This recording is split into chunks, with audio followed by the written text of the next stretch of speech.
Almost every indie rock band struggles with the same issues when it comes to how they make money to support their careers. Of course, most are well aware that at best the idea of being in a rock band is a break-even business venture during the best of times. That's why when I saw a little-known band with less than 3,000 followers on Instagram at the time raise $20,000 for their debut LP, I was pretty shocked. Their goal was pretty simple. They wanted to crowdfund their first full-length album so that they could work with legendary producer Dave Schiffman, who had worked with one of the band's shared inspirations, Weezer. The recording, mixing, mastering, printing the vinyls and merch, and other expenses likely cost even more than $20,000, but the band figured if they could achieve this milestone, they'd be able to carry the cost of the rest of the production themselves. So how'd they do it? And what was the end result of their efforts? How did the album sound?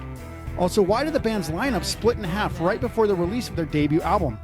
Well, that's what I'm going to find out today while I speak with MC and Zach from the Nashville-based power pop indie rock band, the Dreaded Laramie.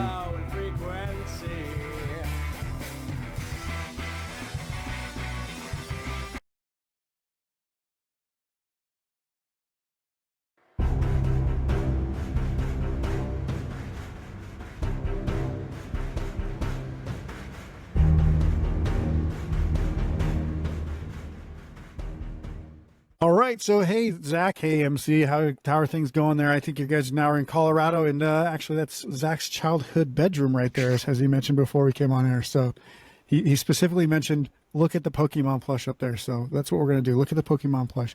Would you like to go through your collection there, Zach? No, I'm just kidding. Yeah, I pretend that I'm ashamed of it, but really I'm just hoping that y'all will notice and admire it, because you would think that was something that we installed when I was like 6 years old or something, and it's not. It was right after I graduated high school. Like my last thing in this room before I left was putting up a little shelf and displaying the critters. And what you can't see is that it goes around the perimeter of the whole room.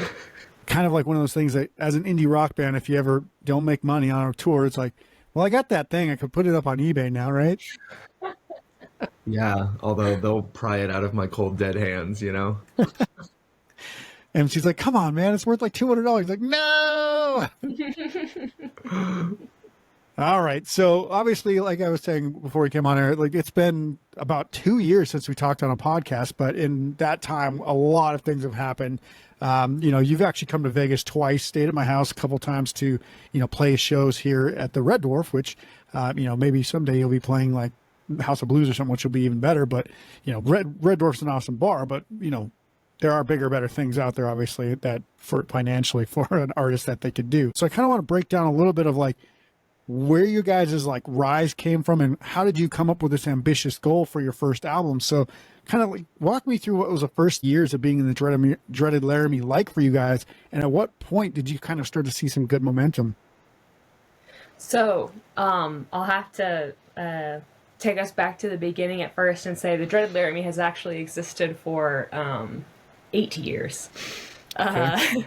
We may not have that much to show for it, but we finally made our first record. Yeah, the band started during my last year of college and Zach's first year of law school. Gotcha. And it was a pretty it was something we cared about, but it was a more casual thing. And then like a year into the band's existence, I moved to Kentucky for grad school. But somehow it became a lot more serious while I was away, like while we were living in separate places. And then we, started doing kind of more and more. We got a stable lineup a few years in. Yeah, I feel like when MC moved to Lexington, she was determined to like prove to herself and kind of to the world that it, didn't have to affect the music that we were making and could become kind of an asset instead of like a liability. And even though it was incredibly difficult and everything, like if anybody could make that an advantage, it was MC. And so she hustled through grad school and everything, but managed to also get really plugged into the Lexington scene, which embraced us in a way that Nashville, because it's so saturated, might not have. And we got to kind of have the best of both worlds, being a Nashville band and a Lexington band for that time. Maybe that's more detail than we needed for that period, but just figured like it's really hard to do long distance, especially at the level that we were at the time. But yeah, we made it work. Yeah. And I definitely remember you talking about that. And I think right as I met you guys or knew of you guys, you were moving back to Nashville at that point. So about 2 years ago. And now you are both in Nashville. Obviously you're touring right now, but, you know, full-time living in Nashville. And it's crazy because you guys have, you know, like these extended degrees and stuff like that. And you're like, we're in an indie rock band. So suck it, academia. For sure. So do you guys remember any sort of like decisions that you guys made during this time that like kind of helped your band springboard ahead of where other bands might have kind of been at the time that were kind of in your peer group? Not that you guys are like rich and famous and super successful, but you know, you got a bit of notoriety. You're able to tour when other bands aren't, obviously. And you do have a, you know, a debut LP that you funded before you even started recording it. Right. So that's a huge advantage that most bands never see. I think what gives us the advantage is in what you said a second ago about, you know, that we're able to tour when other bands aren't. I don't know if there's anything special about us that makes us able to tour. It's just we decide we're going to do it, and so we do it. Like I think part of it is that we're both willing to hit our heads against the wall enough times, like until something happens. Yeah. We're totally DIY booking everything. We've played something like 100 dates in the last 12 months, and the vast majority of those we've booked ourselves. Like we've, you know, been lucky enough to get on a tour, or like we'll be sharing a tour with another band and we'll share booking duties or something. But like, we have done a lot to make things happen that would not have happened otherwise, you know, that no one would have given to us. And I mean, I think that's the story with the record too. Like, yeah, there was no reason we should have been able to make a record that required a $20,000 Kickstarter. But we like found the opportunity, you know, we found a dream producer, which I still don't know how that, you know, is real life, but it was like, okay, like this opportunity is here. We can't let it go. You know, I don't know, I won't speak for you. Maybe you can speak, to your like experience with this, but I think for me anyway, like part of it is a little bit of a, like not necessarily the most healthy mindset, but, like of just knowing there's no guarantees that any of this stuff will work out. And so like when an opportunity shows up, you have to take it and you have to make the most of it. And so, anytime, like we're always seeking out opportunities, and we're always trying to do whatever we can to say yes to cool things that come along, which can definitely have, you know, negative effects too, and requires sacrifice and affects relationships and affects the other parts of your life that aren't just the band. But it's a lot of it is kind of bending over backwards and putting in work to make things happen. And the result is still very little. Like, we're playing at the Red Dwarf. We're not playing at the House of Blues. But we love it and it's worthwhile, you know, so we keep doing it. The cold email to Dave Schiffman was like a huge leap of faith, and we didn't really expect anything to come from it, but I feel like both of us have taken shots like that have surprisingly like worked out for us, and just like like believe in yourself. But also just like it's throwing a lot of spaghetti at the wall and kind of seeing what sticks, I think.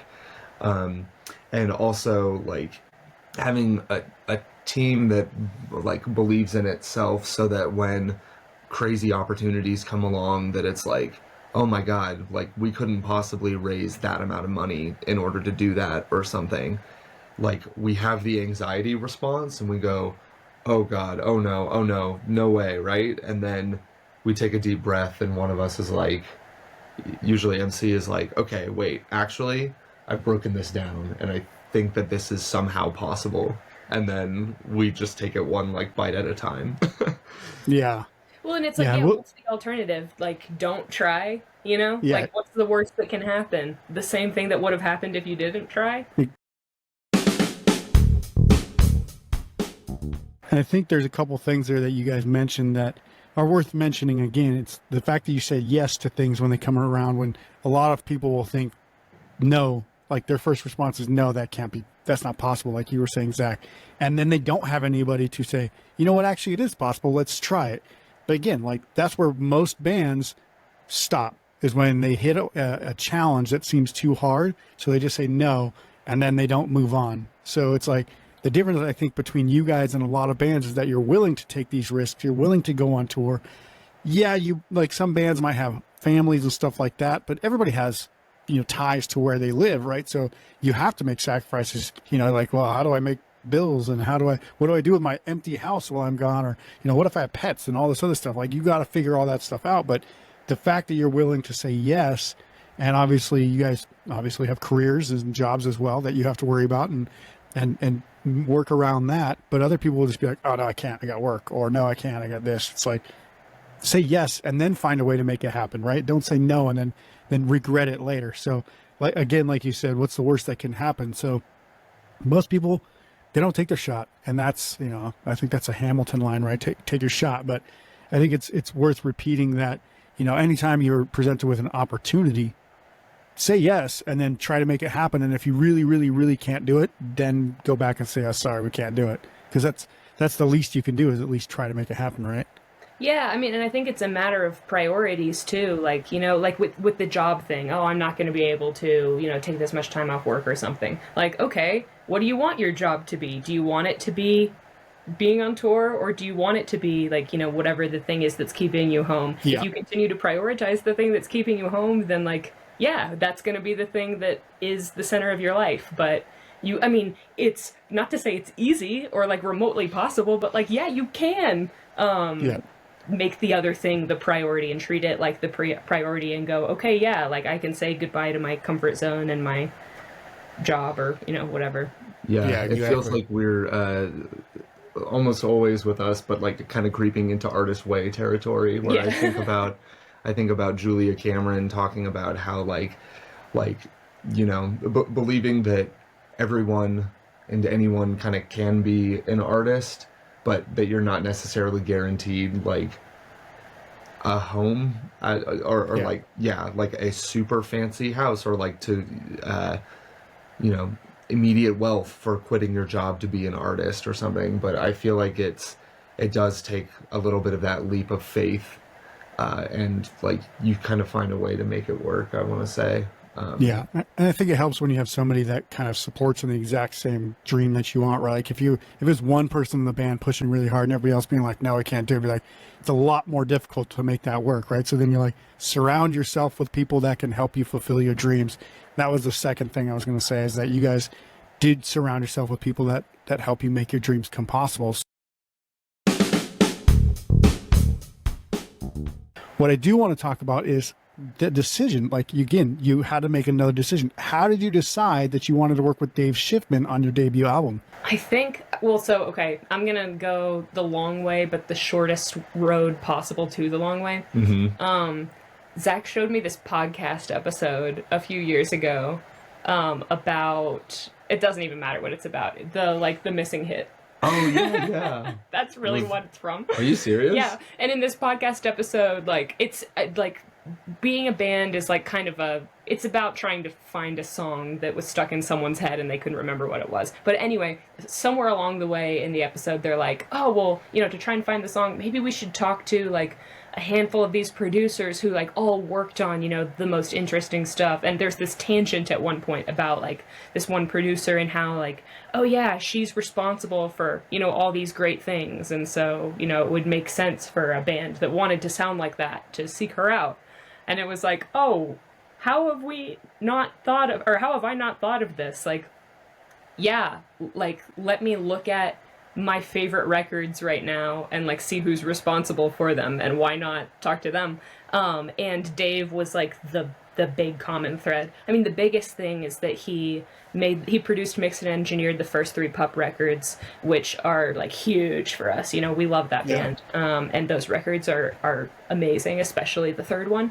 But then it was also like, I was just looking at the credits for all of my favorite releases around, like, 2021 when we were thinking about this, and it was like, oh, produced by Dave, mixed by Dave, engineered by Dave. Like, he was just all over. anything I was liking at the time. And so it was like, okay, yeah, I'm gonna email him. Which, yeah, like Zach said, on the one hand was like a big leap of faith, but on the other hand was like Tuesday, because we're always throwing stuff at the wall and just seeing what sticks. And so I emailed him and expected never to hear anything, and like, okay, cool, and then we'll figure something else out. But like, he got back to me within a day and was like, oh, I really like these demos, like, let's talk soon, it would be cool to work together. And we're like freaking out. I'm freaking out at the dermatologist's office, she's giving me a hug. It was like a big day. But yeah, I mean, I think so, mostly like, he's made a lot of records that we love, or has had a hand in them one way or another, and like really across the board too, like there's the pup thing, but he also engineered songs on the new Olivia Rodrigo record, so it's like, and though, I mean, both of those are things that we love, just kind of on different ends of the popular music spectrum. But yeah, I don't know, that's what I would say. Like, he just doesn't miss. He only makes great stuff. Yeah, we can, I mean, I feel like I could keep listing off things that Dave has touched that were like hugely influential to me and that I loved, and it's fun to work with him and be like, hey, so what's Weezer like? Yeah.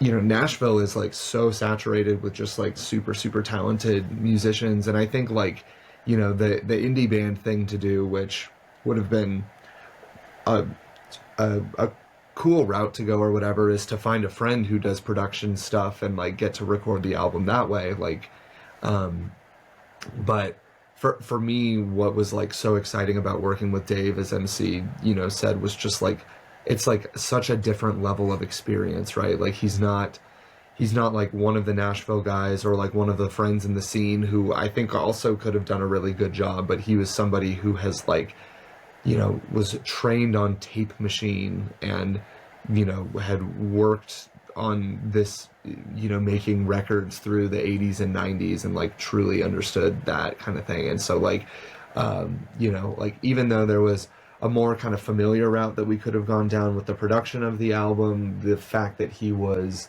so experienced and also far enough outside of our circle that we knew that he would offer a perspective that we like wouldn't have gotten otherwise, made it so that like, MC and I agreed kind of from the beginning that it was like, whatever Dave says, let's just go with it, whether we agree with it or not, Yeah. And, and tell him if we disagree with it or something, but like, Yeah, he's like, change the name. What?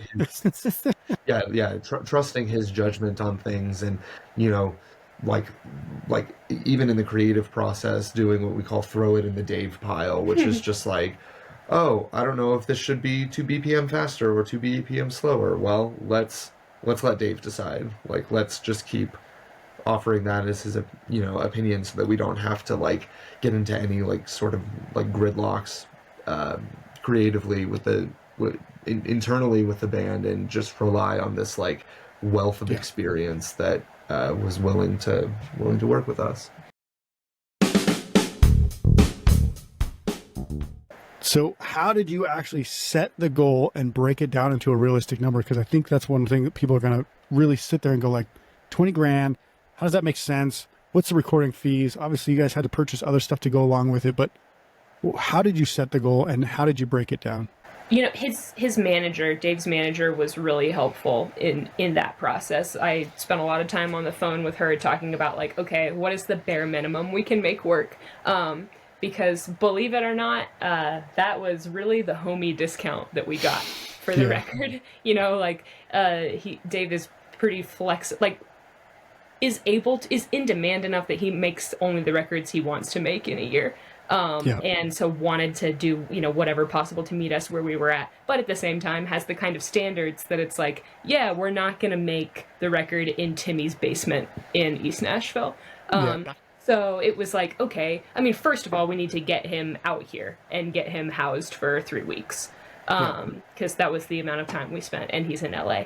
But then it was like, all right, now we need to find, and this was kind of a joint project with Dave's manager and us, finding a studio that was going to be like at the caliber that he would want, you know, to have all the equipment and to be able to do the kinds of things we would want to do, which is, I mean, easier to find in Nashville than in most places, but still, like, you know, there aren't many of them. But finding the middle ground between something that was going to be, you know, high quality enough that he would stand behind the project or the product, but then also, like, you know, not going to totally break our bank.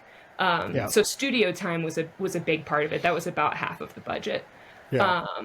And then, like, it was, I don't remember what the exact numbers are, or it might be uncouth to, like, Sure. You don't have to divulge all the actual budget, yeah. but, I will say a very small, like, relatively small part was actually for, like, the engineering and mixing of the songs. Vinyl was a big part of it too. We knew we wanted to press vinyl, and we ended up partnering with Smart Punk, but we wanted to be sure that we would be able to, you know, that we would be set up with the money to have the kind of release we would want to have in terms of vinyl and merch too. So we factored that into the number we were raising as well.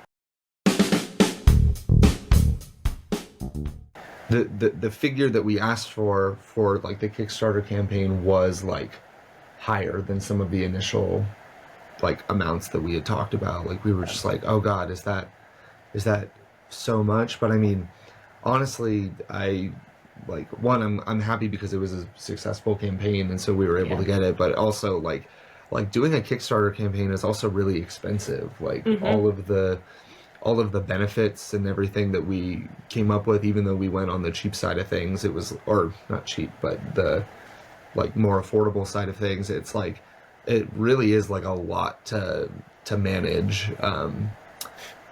Not dunking on it or anything, but like I'm glad that we ended up asking for the higher amount just because it was like a big slice of the pie of what we needed, and also the pie ended up being larger than we were expecting.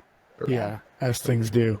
Yeah, So, Zach has been. Oh, sorry. Go ahead. No, go ahead. I was going to say Zach has been the Kickstarter manager, like extraordinaire. Which we did it in October of 2021, and we are now in July 2024, and we just like totally wrapped the Kickstarter.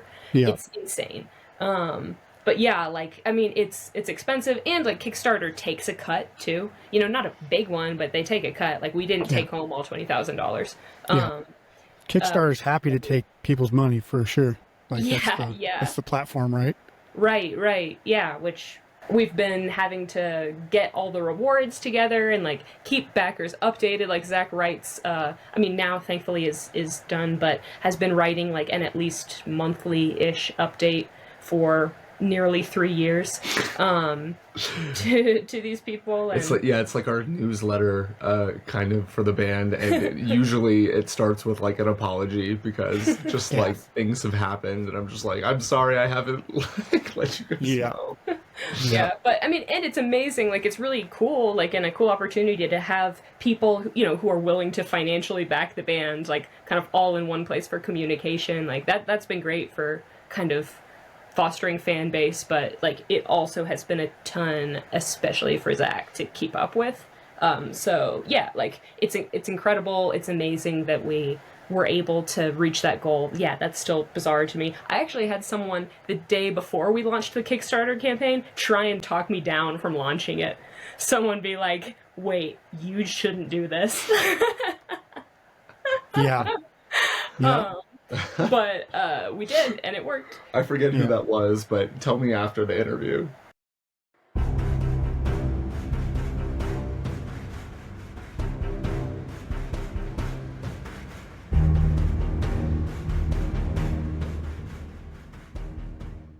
All right, so let's kind of break it into the second phase of this. You guys actually, what I call, you achieved the Kickstarter campaign that essentially changed your lives. I mean, in several ways, I think this actually did change your lives better, worse, indifferently, in many different ways, right? So where did you guys actually get the idea to do this on a Kickstarter?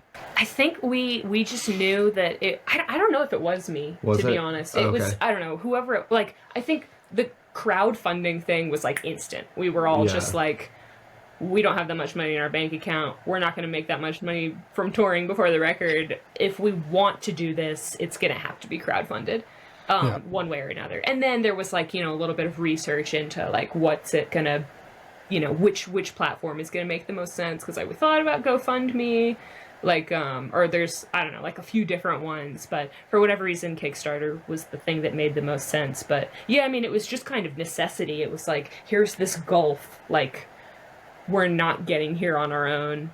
I wish we lived in Canada so that we could apply for grants for recording. Yeah. That would be awesome. But we don't. So yeah, crowdfunding. Well, I think you could apply for the McCarthy Genius Grant or whatever it's called, but I think that's going to be pretty tough for a debut album. Be nominated. I don't. Think Oh, that's what it is. Yeah. I'll nominate. Well, just tell me. I would have written a letter for you. Yeah, exactly. Oh man, yeah. Yeah. Well, then obviously you had to put this campaign together, right? So you offer, you know, pre-release like tiers, right? So like this is a tier-based system where, and I think this is always smart, even if you don't use Kickstarter, use some sort of tier-based system to essentially get people to buy it as early as possible, right? So like have the early phase 1, early phase 2, 3, 4, 5, 6, and then give different bonuses at different prices as well. So like if you buy early, you get these bonuses. If you buy at this level, like for more money, you get these bonuses. I think I got a hat. I think I got the signed record, merch bag, a few other things. You know, I obviously donated to the thing, and then I still bought the shirt later at a show. So, Thank you. but yeah, there's a ton of ways that you can do this, but talk about how these kinds of bonuses like that you work through help inspire people to buy more than just your album, because, you know, you're not looking for just a $20 donation and then being like, thank you, like, see you later. That's all we need from you, right? You're looking to build a fan-based community through this. Yeah, and you know, it was a little surprising. Like, I think the average donation was like $100. Like we found that if people were at the point where they wanted to support the Kickstarter, like they were willing to, you know, support it in a more meaningful way. And I mean, we had plenty of like $25 donations, but for the most part, there were like significantly more $100 tier backers than $25 tier backers, which was something that really surprised me. But yeah, I mean, we wanted to, and so we had the physical stuff, which is really cool. But what felt like kind of especially fan-based building to me, I think, were some of the intangible things. Like for some of the for early backers, we offered to give demo recordings of B-sides, whatever tracks didn't make the record, because we gave Dave a lot more songs to kind of choose from than we had space to record. And then for like backers at a certain tier or above, we gave like the demo version of the whole album, you know, so you could hear, you know, track for track, where were things at in February 20, or I guess, sorry, technically September 2022. Yeah. All the songs, you know, 1 to 10 on the record, and how it changed, you know, totally transformed to the album it is now. So yeah, I don't know. I think those were some of the ones that I thought were cool, but. And then obviously you have to promote this, right? So like you weren't like, you didn't have like 30,000 followers on Instagram. You didn't have, you know, a 10,000 person email list or anything like that. How did you go about promoting this? Man, I won't use the term whoring yourself out. I won't use that.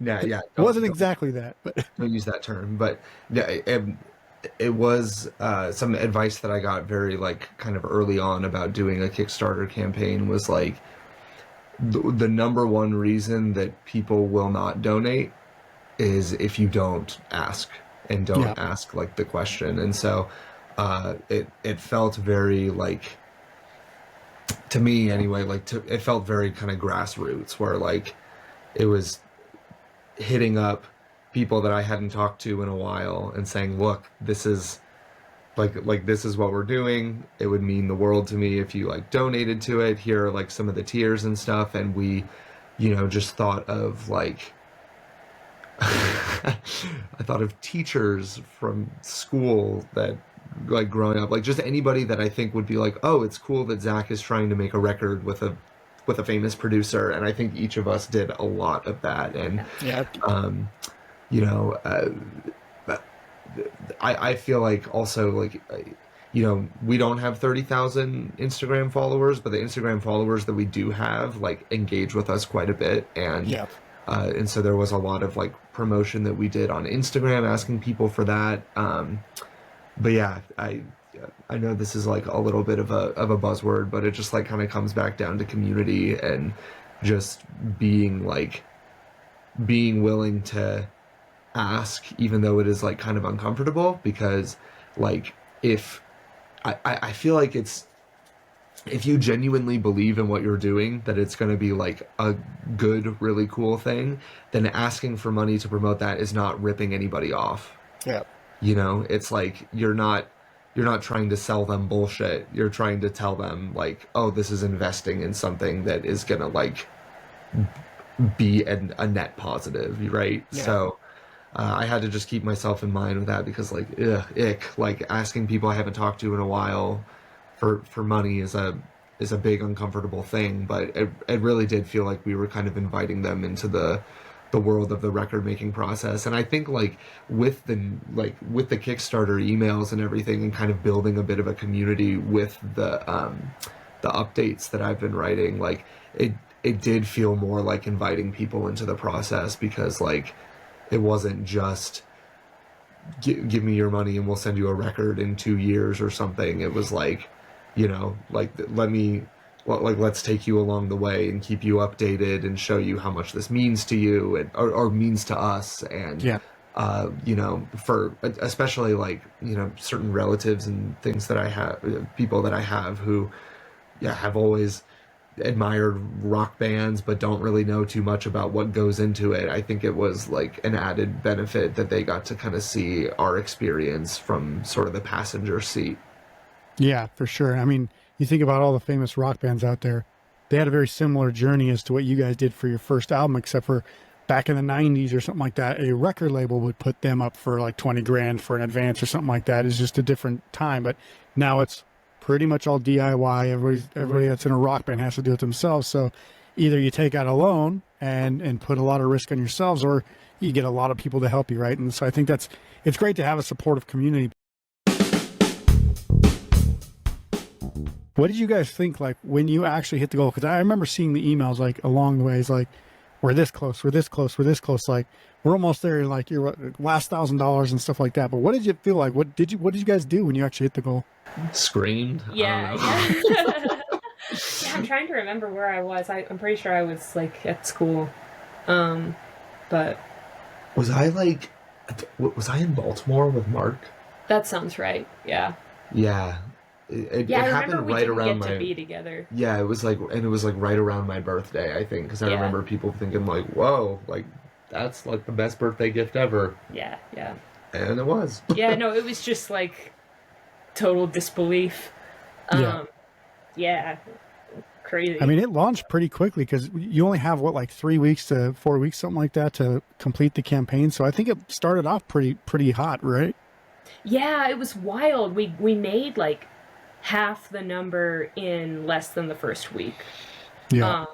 And I mean, that's something we kind of knew to expect, that the big jump is like in the first week and in the last week. And then it was usually the last 2 days. Yeah. Yeah. And you know, I think we got it in the third week. Like, we had a significant amount of time after, and we did actually get past the goal by about $1,000, which was even more unbelievable. And I think this is a lot of what we do with like band work, is it's just like you give what you consider like the normal kind of rules of reality like a break, just like put them out of sight, and it's like, okay, yeah, it doesn't matter if this thing is crazy, like this is the thing that we're doing, like, you know, blinders on, okay, I'm gonna be reaching out to 5 to 10 people every day for the next 4 weeks, and like not paying too much attention to how much money we have, because it's like, you know, you don't want to get overconfident. You also don't want to let it get to you when it's like 2 weeks in and you hit the plateau. It's just like, so I think we were all in kind of like work mode, and then it was like, it happened. Yeah. Yeah, Kickstarter's the scary one too, because that's like the the platform where if you don't hit the goal, you don't make anything You get nothing. from Yeah, it. So it's it makes crazy. it a little more real. Yeah, Yeah. for sure. I mean, did you guys have a backup plan? Had the goal not gone through? No. Nope. Like, throw it in a dumpster. We quit the band. We're out. Oh yeah, if that would have happened, I don't know. I mean, we didn't even know Dave that well yet, so I don't think Yeah. we could have like begged to like road trip out to him to go. Yeah. I don't even know. It was like, I mean, I have kind of in my head maybe some things we would have done, but this was something we specifically talked about on the front end, like that we didn't want to come up with a plan B because we wanted to just go, no, this is going to be the thing that works. Like, why treat it like it could fail? Exactly. And I think that's a successful mindset, as they say. Like, everybody always says, like, don't have a plan B and you'll accomplish plan A. It's true. You just work hard enough and never quit. You will accomplish plan A at some point. It might not be the level of ability that you think that you're going to get, but it's going to be, to some extent, that plan A, right? It's going to be maybe a morphed version of it, but you will never, if you never stop, you'll never fail. That's what I always tell people. Yeah. And with with this whole thing too, it's genuinely been like I feel like the phrase that we kept saying was like, well, we can't not do this, right? Like, we can't be like, nah, probably not, and then 5 years from now or something, we're just like, yeah, that was something that we thought about maybe doing or whatever. Like, it kind of just, like, friends and family who we talk to about this, we're just like, well, you got to make it work, right? Like you can't just say no to to an opportunity like this. Yeah, And, from memory. I will say, it's not like I think I was worried. My family was certainly worried that it would maybe be like a kind of, okay, we raise all this money and then like we use it all and then okay, now what? But it like has truly been an investment. We made a record that we would not have been able to make otherwise. And like that got us hooked up with Smart Punk, and now like we have a number we're very happy with, for the second album. Should they, take that option. So like, yeah, we're set for the next record, like, to make LP2 in a way that would have been beyond our dreams for the first one. And like, yeah, have all kinds of great team support. Like it has really already, paid off for us in terms of the resources we've gotten in exchange for the quality of the record we've been able to share with people. Yeah, and I believe one of the actual benefits of a certain tier was you got to name the album. Did you get somebody who actually got to name the album? And no, I think that was like $10,000 or $20,000 or something crazy. It was like, why leave money on the table? Yeah. Sure, we'll give it. We'll put. You can play cowbell in our band. We don't care for 20 grand. Yeah, right. Which I kind of wish someone else had named it, because not that I don't love the name. I love the name, but it was like agonizing figuring it out. Yeah, the process of naming an album, especially your debut album, is tough. Yeah, we brainstormed a lot for that, and it was just a whole process. Yeah, it like kind of, I mean, once again, I say this now, like loving the name, but it was like about a year of, or I don't know, maybe 6 months of kind of going back and forth about it. And it was like everyone hated the name that the other person loved. Yeah. And it was definitely the name that everyone hated the least. Yeah, that's how it usually goes. Like, well, we don't hate this one as much as this other one, but yeah.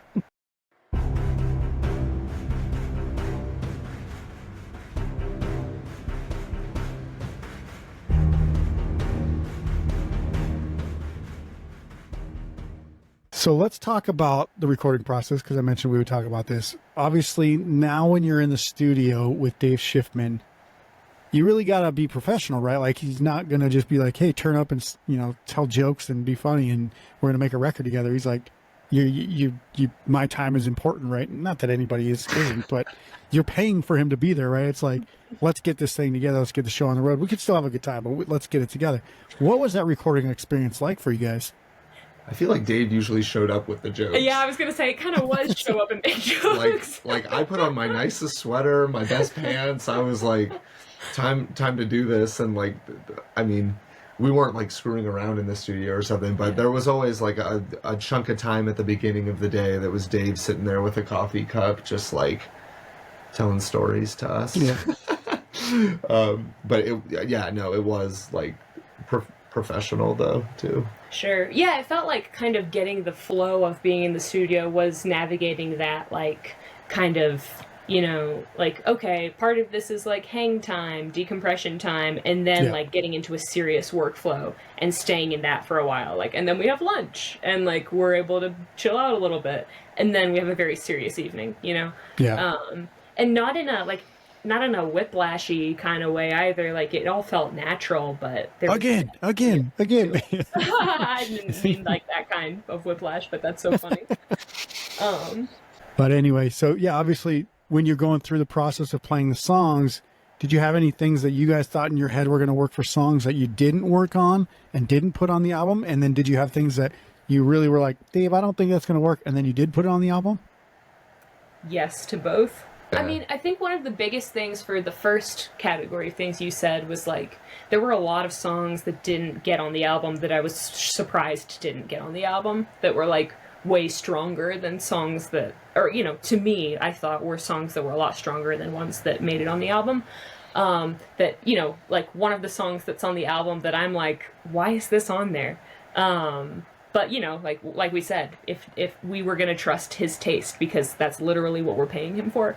Yeah. So, yeah, this one song that I was like, I don't get why this is on there. And then now, like, of course, it wasn't a single, but it's like outstreaming all the songs that were singles. Yeah. Which one is it? Happiness, track 4. Okay. Why does it exist? Just kidding. No, I like it. I think it's great. But I don't get why people like it so much. Yeah. Compared to other ones. But yeah, I don't know, like, so that's one for me, that, like, stuff that I didn't expect to work that did, like, just down to song choice. Or, like, you know, I don't know, certain tones for parts.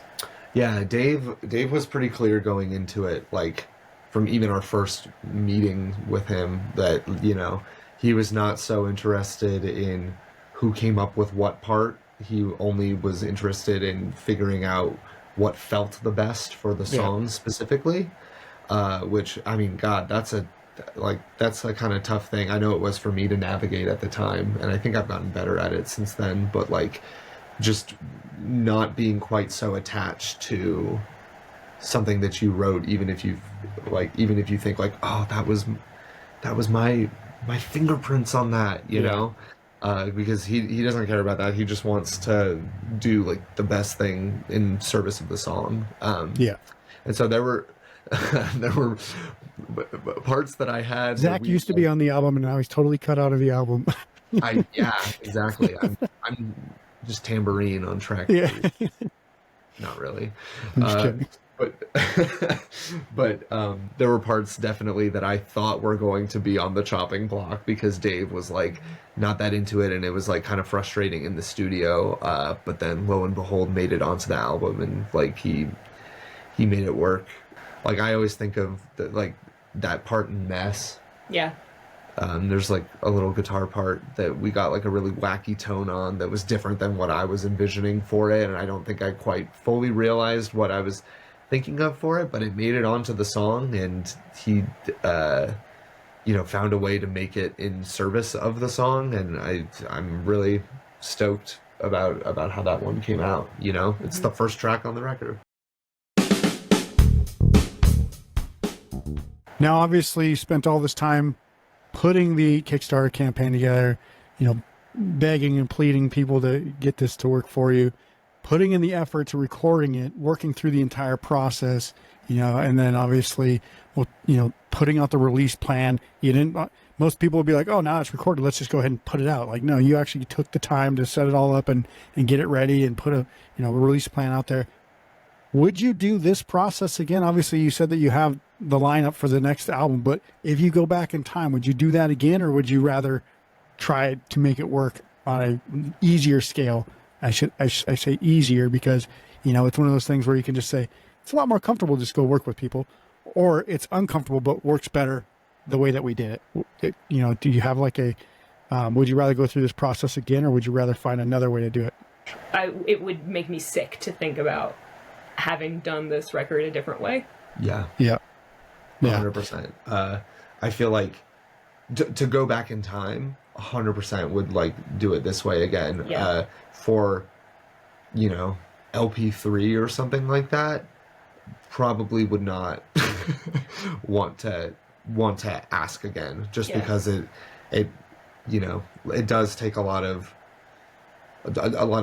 faith and a lot of kind of relationship like strain and stuff to ask for it one time, and I don't want it to be a thing where it's like, oh, it's, you know, it's that time of year again where Zach reaches out to me and I haven't talked to him at all, but he's telling me that his band needs money, you know? It's like that Bernie Sanders meme. It's like, once again, I'm going to ask you for a donation. Yeah, exactly. Yeah. But yeah, I mean, and like you mentioned, and like we already talked about it, that's one of the, like, also one of the reasons I would not do it a different way, because like, okay, great. Yeah. Now we don't have to do that. Whereas, yeah, before it might have even been like, all right, we've got to really scrape, you know, to get the resources to record it in Timmy's basement. Mm-hmm. All right, time for LP2. We got to scrape up our resources again to make it in like Timmy's upstairs this time. Yeah.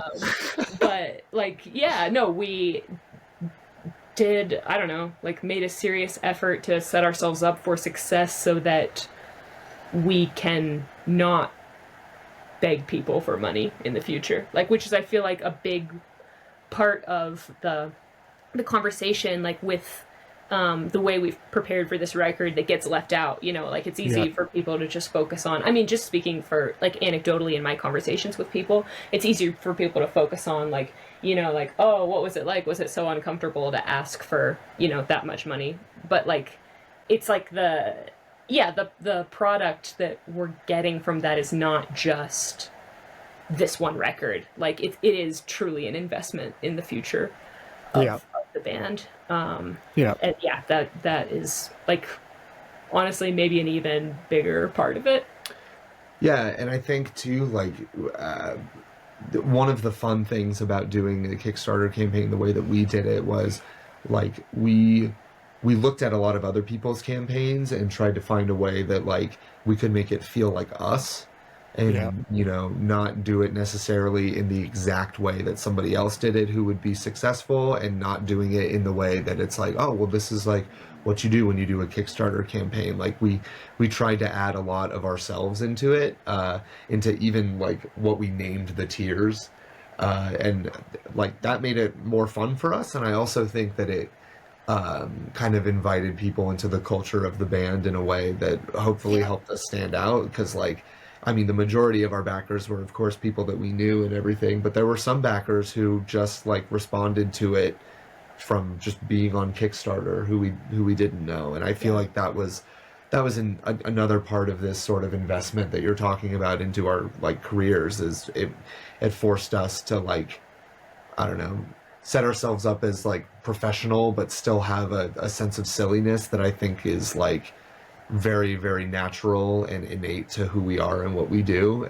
And for me, that like, I don't know, vulnerability felt organic to me, and I think like makes it so that the relationship that we have with our Kickstarter backers, I'm hoping is one where they're like excited to follow along now post album too, and will still be sort of cheering us on into the next chapter.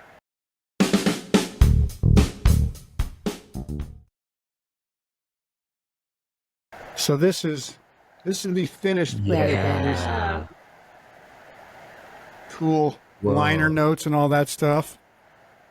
Pretty awesome. I won't take the vinyl out because I might drop it or break it, and I don't want to do that because it wasn't free, obviously. So.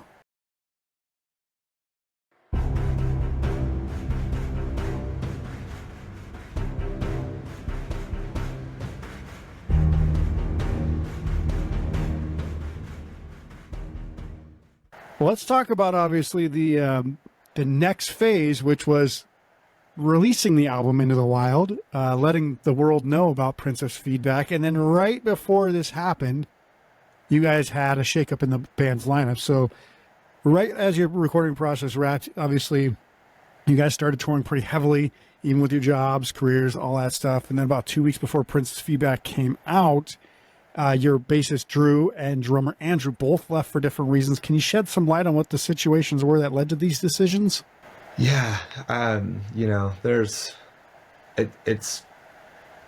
a pretty like complicated thing, and I feel like it's still like pretty fresh. I don't know. Like I don't know how much is like respectful to talk about, because there's personal stuff going on for both of them with their families and with themselves. Yeah. That they're like kind of working through, but you know, for us, I would say that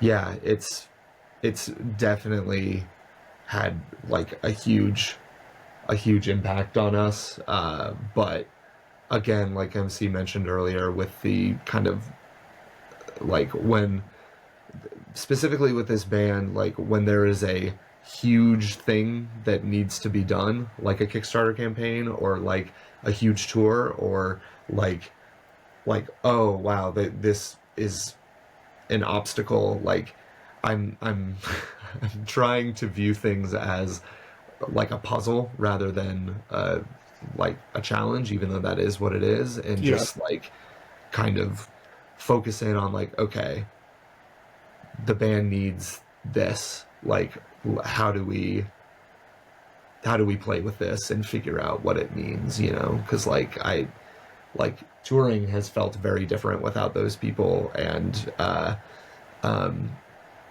you know, eventually, like, you know, creative stuff will feel different without those people, but it doesn't have to mean like the end of anything, because at the end of the day, like MC and I started this and it's like you said, it's an 8-year-old band, and kind of I still think that the core elements are there for it, and we, you know, put so much time and energy into the band in general, but into this album and everything. And so like I feel like we need to show up for it and keep like showing up for the project, even when it's like difficult to do so, I guess, you know?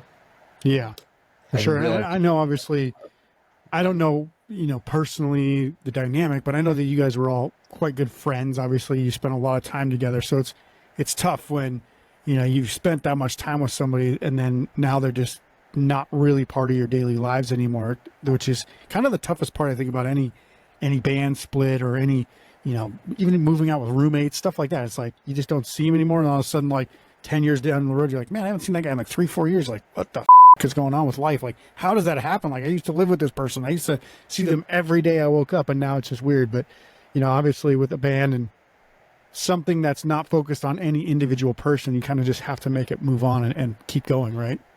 Sure. dude, I feel like that with coworkers sometimes, like But you're like, God, I haven't seen you, and I thank God I haven't seen you. no, they're people at like my day job from like 5 years ago or whatever, that I'm just like, at the time they were like such a huge part of my life, and I don't know, sometimes I'm just like, oh, like what are they up to? So, sometimes they're like, there was a lot of turnover at the place that I used to work, and so it was like sometimes I forget people's names that I worked with every day there. I feel like a jerk for that, but it's just like, it's, I don't know, it's crazy how life is. Life is funny. Life is funny. Yeah, I mean, it's like like you said, you know, or like we've been talking about earlier, the last few years of this project have been pretty transformative and pretty like edifying. And yeah, it's like things were, and it's like it's been awesome being in a band with Drew and Andrew. And the band looks really different than it did 3 years ago. And like demands different things, and like, yeah, it's not the same thing that it was in certain ways before. And so like, yeah, certain things serve people at certain times and don't at other times, and that's okay. And yeah, like it's been really tough because yeah, they're both, you know, wonderful people, but it is also like, I don't know, I've been reminding myself, and you probably have too, like, oh yeah, like we were this band for literally years before that rhythm section was in this band. And so yeah, it's a little bit like, it's a weird feeling putting out the record and it's like, okay, we have finally put out our first record and it's back to the original band. Yeah, I also just wanted on the record that we like have a lot of love for them, and like I think the four of us know that this is for the best for everyone, and like we totally wish them the best in their future musical endeavors and otherwise. So let's get back to the talk about the release of the album, because you did actually mention that some of the songs that you didn't even expect to make it kind of had better reception than you thought. What are some of the surprise songs on there, and what were some of the songs that you were like, this is a great song, this is actually even better than we thought? And did you have any surprise songs that were just like, oh man, that's a really, like, that came out really, really well? One of my favorite stories about this is like when we were setting out to record, we were like, okay, we're thinking about this Kickstarter campaign. What is the one song that we know is going to be on the album, and like that for sure is going to be like our hit, right? And so we built this whole campaign around like the crystal ball motif from "Where's My Crystal Ball," track 10 on Princess Vita. Yep. And we we were like, for sure. And when we sent Dave the songs, like that was not on his list. Right. And we kind of had to convince him that we were like, oh, like when we all individually voted for like which ones we thought had to be on the record, like that was kind of all on one of our lists. So that was the first level of Crystal Ball, was like just us laughing because like for a second there was a chance that like maybe that one didn't make the album, and we like had these graphics designed and stuff, and like had already started working on all the Kickstarter merch that had the crystal ball motif and everything. But also I wanted to say that like that recording came out so strong. Like I remember hearing that one for the first time and just being like totally blown away from it, and having, you know, very, very minimal notes to give back to Dave. And he like totally did surgery on the arrangement of that song too. Yeah, like in pre-production and stuff. It's a very different song than the demo we sent him. In a great way. And from memory, that's the song that's like that, right? Where's my crystal ball, right? So then at some point you actually mouth it. Was that part of his advice to it? So like instead of playing the guitar solo in that one stop part, where you actually just go doo-doo-doo-doo or whatever you do, is that from his production, or was that your guys' own thing? The opposite, yeah. Really? At first it was just vocal every chorus, and it was his call to make that a guitar part in all the choruses except for that part. Yeah. Gotcha. Which, like, works a lot better. Yeah, I was kind of just doing this sort of like noodly guitar part underneath everything that was going on in the chorus, and he felt like it was like too busy, and you know, suggested that we just do it as like guitar harmonies basically. And now when we do it live, I'll play that part and we'll do the BGVs with it, just because it helps like kind of beef it up a little bit. Yeah, I think it was pretty.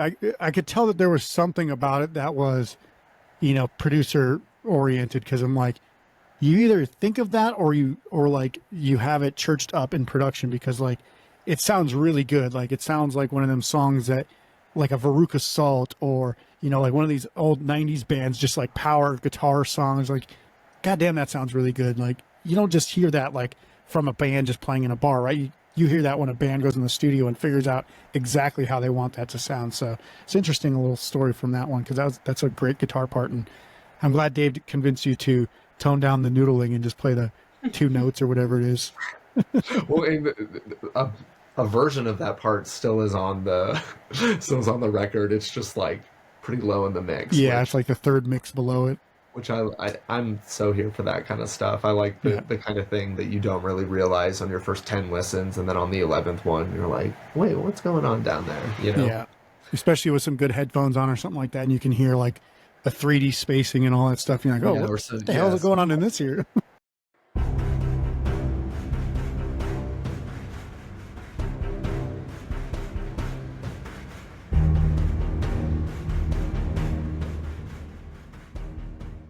talk about like where you guys are going to go. Obviously, you're not stopping anytime soon. You guys aren't like my age where it's like, oh, it's time to retire from music now. Like we're good, we're out. The album just came out a few weeks ago, and you guys are already playing more shows. Obviously, you're in Colorado right now. You have some fill-in members. Is that a plan to make them a bit more permanent, or is that just like kind of a piece of necessity right now, and then you kind of go back and figure out kind of the band members from there?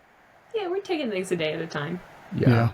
We had it's a real sports reporter attitude answer right there. Like one game at a time, coach. Like we had Logan from Pink Squeeze, who we're touring with right now, fill in on drums for us last night, which was like so much fun. And they're going to like, be kind of covering us for the rest of the tour. So it's fun getting to teach the set to new people and see their like takes on it and everything.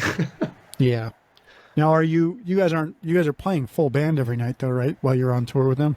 Yeah, Yes. that's what I thought. Yeah, I we wasn't. had Steve from Ghost Town Remedy has been on drums with us this run, but he and we knew this from the beginning, had a couple of Ghost Town shows he needed to get back to Nashville for. Yeah. So Sunday was our last date with him, and then for these last 4 dates of this run, we've got Logan from Pink Squeeze filling in.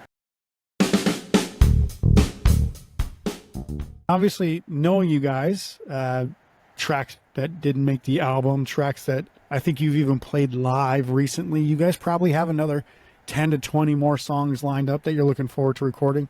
Is that something that's coming up anytime soon? I know you guys just released this album, but it's not like anybody ever stops looking forward, right? So what's kind of going on in the immediate future for you guys? Oh, well, we actually, this isn't public knowledge, but I guess it is now, recorded 3 more songs with Dave in March in Toronto. And it's not totally clear what that's going to look like release-wise, but they're awesome, and I think they're a total level up from the record. So, yeah, like there is recorded, finished material.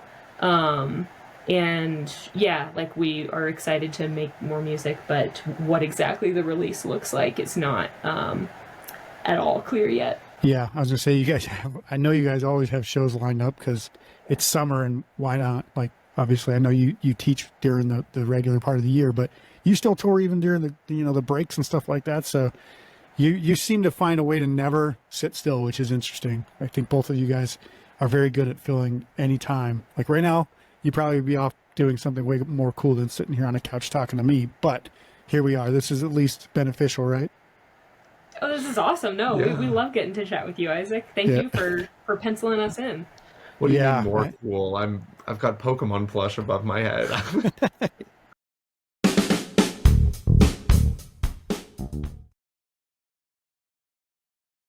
Yeah. This is. I had to design this a little bit more cool than what I would have. I just have a blank wall or something behind me. But for podcast purposes, people don't want to just look at a blank wall and be like, "Who's this guy? He's just standing in a corner in his office." I'm like, exactly what I'm doing. But I got some cool stuff behind me, I guess. Yeah, we were admiring your Decent Criminal record back there. Yeah, and that's another Nashville band right there, Safari Room. Oh yeah, it is. No way. Did you know I used to live with him? That's awesome. Yeah, Alec's a good dude. He's been on the podcast before. I love all of his music. The guy's awesome. Yeah, Alec Kogel. Oh my god. Yeah. If anybody listening to this hasn't checked out Safari Room, they're incredibly talented. And yeah, dude, that guy hustles. Holy. Yeah. Yeah. I'm like, how do you keep putting out an album every year? He's like, I have no idea. I'm like, that's crazy.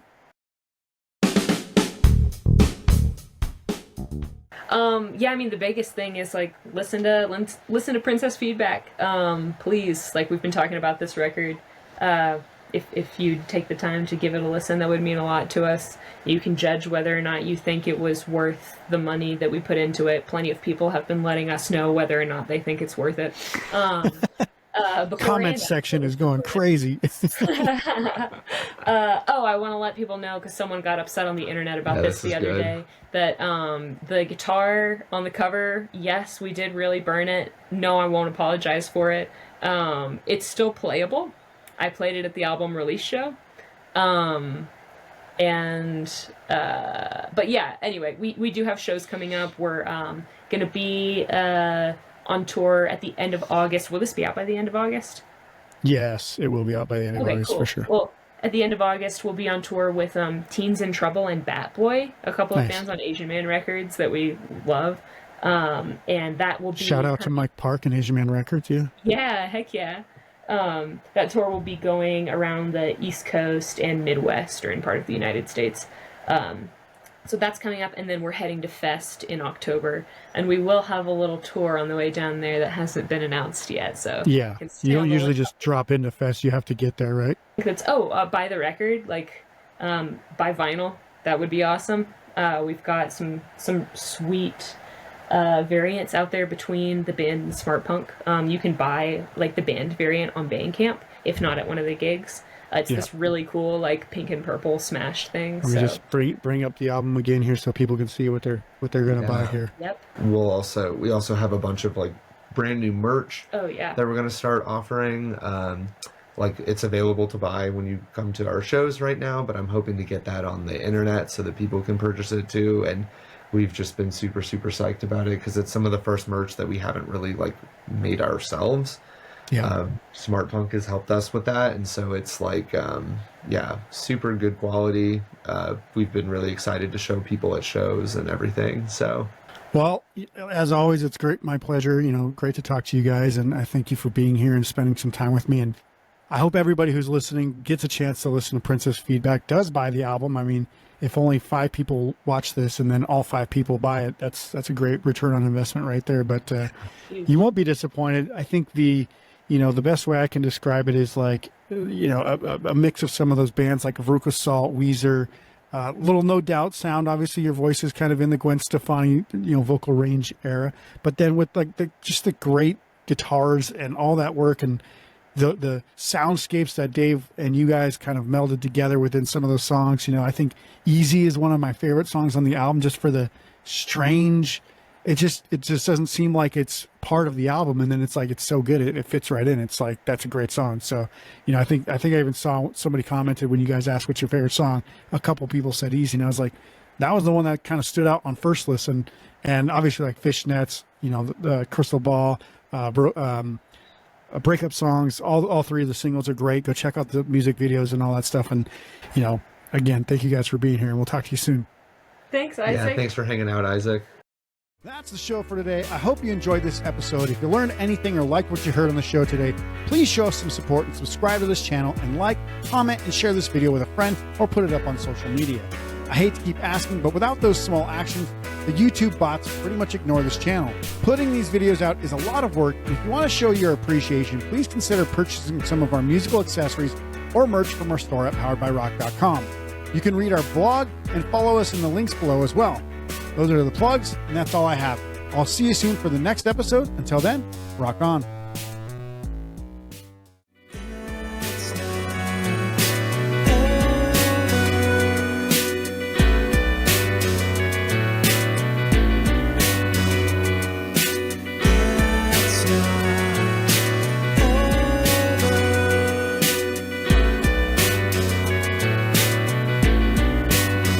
What was supposed to be